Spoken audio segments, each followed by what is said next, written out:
It's been crazy to see it come this far. If someone would have told us that Bitcoin is going to hit $10,000 someday, I think people would have been surprised in the early days. We look back and history seems so linear and so sure, right? But it wasn't that sure at the time. I mean, the bottom of the 2015 bear was pretty dismal. Bitcoin printed like $180 a Bitcoin. It had fallen from like $1,200 a Bitcoin. So that was like a pretty dismal moment. There wasn't content. I mean, there was almost no podcasters. There was barely any sort of industry news sites. There wasn't nearly there was basically no YouTube content.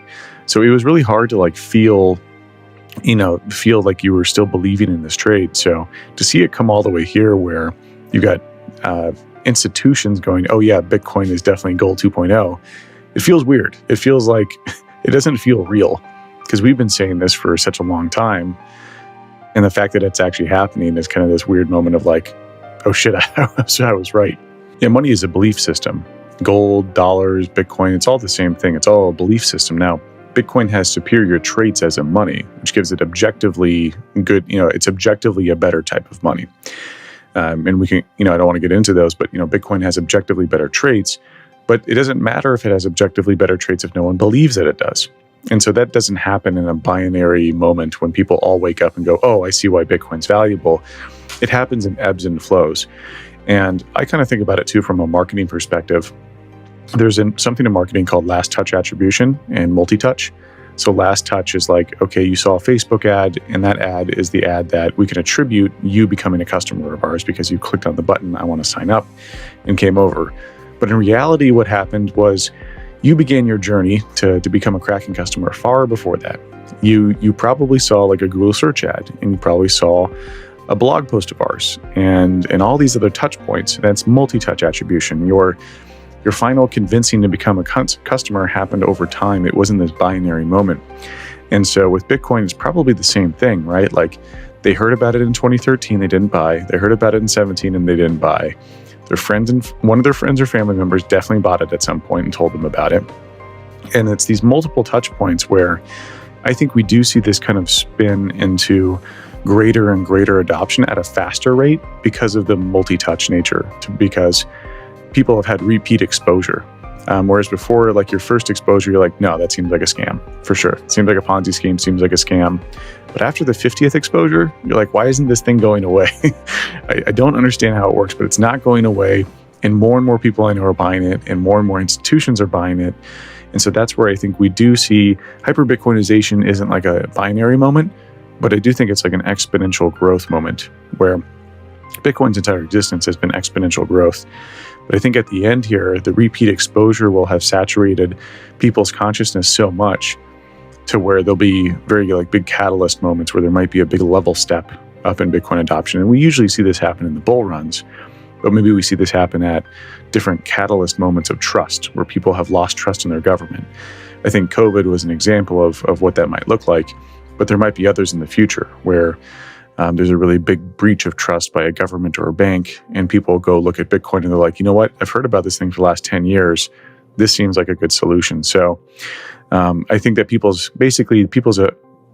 probability of converting to becoming a Bitcoiner grows increasingly over time because they can't ignore it. They can't ignore all their friends and family and all these different indicators maybe I should get into this. Volatility is so interesting to see how people react to it, where they would rather choose losing 2% a year, which is consistent, than take a bet where you have a very high probability of making many multiples over your initial principal.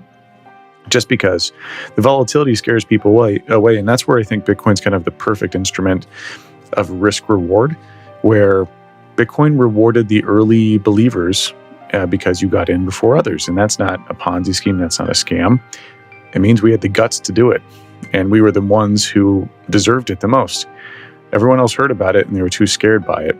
So Bitcoin rewarded the risk takers, and those risk takers are the only ones who should be rewarded for that behavior. No one was granted this. No one was given this by the government. No one was handed. These Bitcoins weren't handed to them. You bought in because you believed, and the only ones who still have coins are the ones who stuck through it. So I think Bitcoin is Dan, it's you always. Yeah. Sorry to interrupt. It's you who always says hodling isn't easy. Yeah, I mean, it's actually the hardest thing to do because you have to resist your emotions, right? You're resisting fear when it goes down, and you're resisting FOMO when it goes up. Because with the FOMO, you might go, "Oh, I could buy that car, I could buy that boat, I could buy that house." And it's not necessarily a bad thing if you do sell, but just don't do it in like a frivolous manner. Like, like if you go and you bought 10 years ago, 5 years ago, and you're like, cool, if it hits this price, I need to go buy a home. Me and my partner have talked about that. That's totally okay to do. I'm talking more of the emotional trading, right? Where someone puts it in 2 months ago and then they pop it right out. I mean, Bitcoin is the most phenomenal bet of the 21st century. And, just to take it for a short ride, it's such a long, crazy journey. You got to hop on that train for at least a couple of years. It's for me, it's been almost 9. And I wasn't a perfect hodler. I don't think anyone's a perfect hodler. And I think you've been pretty open with some of your experiences. But yeah, we all look at those transactions or those trades, and we're like, oh, why didn't I just hodl? So since 2013, I figured it out. I was like, okay, the only way to survive this thing is to hodl. But it's this really interesting journey of like self-discovery internally, of like recognizing these human emotions of fear and greed and trying to resist those.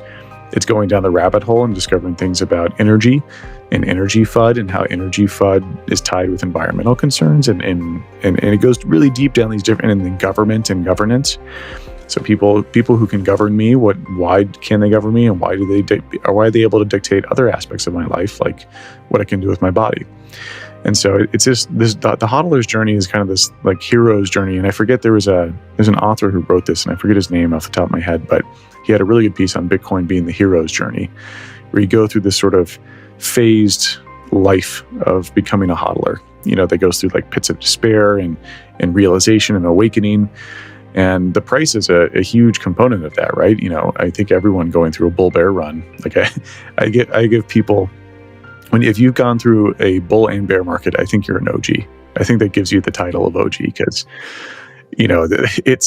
it's a lot to go through, right? Think about March 2020 last year.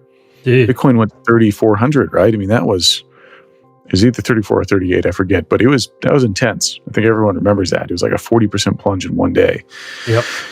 Those moments, there's so many of those, because you had like Mt. Gox getting shut down, Silk Road getting shut down. You had like China banning Bitcoin 100 times. So it's been a long journey. And that's where, I think Bitcoin is the most fair distribution out there, because folks who risked it, held on to it, are the most deserving of it. For me, I knew it was risky. Did I think it might happen? Yes. Did I think it was very probable? I'd say I hoped it was probable, but I wasn't sitting there going like, this is for sure going to happen. I thought about it more of like, I want to help build this world to make that happen. And I think we've got a shot at doing it. And I'm going to hodl and see it all the way through. So that's kind of more of my thought behind it. Like, I knew that we had discovered something that most other people had written off. Bitcoin was this beautiful, beautiful creation that has all sorts of different aspects that are incredible in terms of like how it enforces decentralization makes it stronger, and the monetary policy breakthrough. And I realized I spent all this time going down the rabbit hole. Like I spent a long, long time, years. It took me years to get to these sort of levels. I wasn't talking as I talk about Bitcoin. I wasn't talking like this back in 2013. No one was. There was content built on top of content that enabled all of us to develop stronger convictions in Bitcoin.